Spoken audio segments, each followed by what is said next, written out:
शाम ढलते ही गुड्डू अपनी दादी के साथ खेत के किनारे बैठता है। उनकी आकृतियां विशाल, तारों से जड़े आकाश के खिलाफ सिलहूट हैं। गुड्डू की मासूम जिज्ञासा एक सवाल को जन्म देती है, जो रात की हवा में तैरता है। दादी, क्या आपको लगता है कि आसमान के पार भी पेड़ हैं? उसकी दादी मुड़ती है। उसकी आंखें तारों की रोशनी को दर्शाती हैं, क्योंकि वह उसकी सन की पूछताछ पर विचार करती है। मुस्कुराते हुए वह एक आरामदायक रहस्य साझा करती है।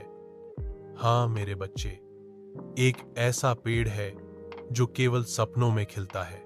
गुड्डू ध्यान से सुनता है। उसकी कल्पना सितारों के बीच एक सपने के खिलते पेड़ की छवि से प्रज्वलित होती है।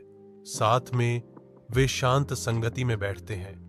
नरम शाम की रोशनी में खेत और ब्रह्मांड के बीच की सीमा धुंधली हो जाती है। गुड्डू जंगल के पेड़ के नीचे जागता है।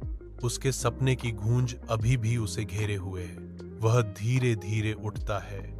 उसकी निगाहें पेड़ की ओर खिंची जाती हैं, जिसे अब गहन पहचान की भावना से देखा जाता है। गुड्डू की आंखों में समझदारी आती है, क्योंकि वह पेड़ को देखता है। गुड्डू पर खुलासे की एक लहर दौड़ जाती है जब वह पेड़ को देखता है। साधारण जंगल का पेड़ कुछ असाधारण में बदल जाता है। एक सपने का पेड़।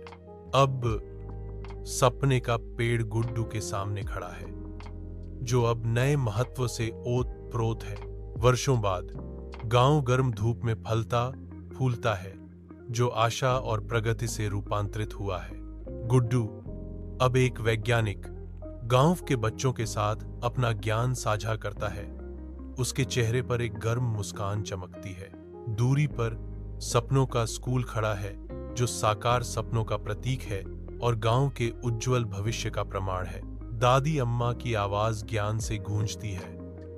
देखो बेटा, सपनों का पेड़ सिर्फ जंगल में नहीं होता, वह हर उस दिल में उगता है जो सच्चे मन से मेहनत करता है। बच्चे ध्यान से सुनते हैं। उनकी आंखें शिक्षा और अवसर से सशक्त पीढ़ी के वादे को दर्शाती हैं। गांव में सूरज डूबता है, सपनों का स्कूल पर सुनहरी चमक बिखेरता है और इसके निवासियों के आशावादी चेहरों पर जैसे सपने जड़ें जमाते हैं और फलते फूलते हैं।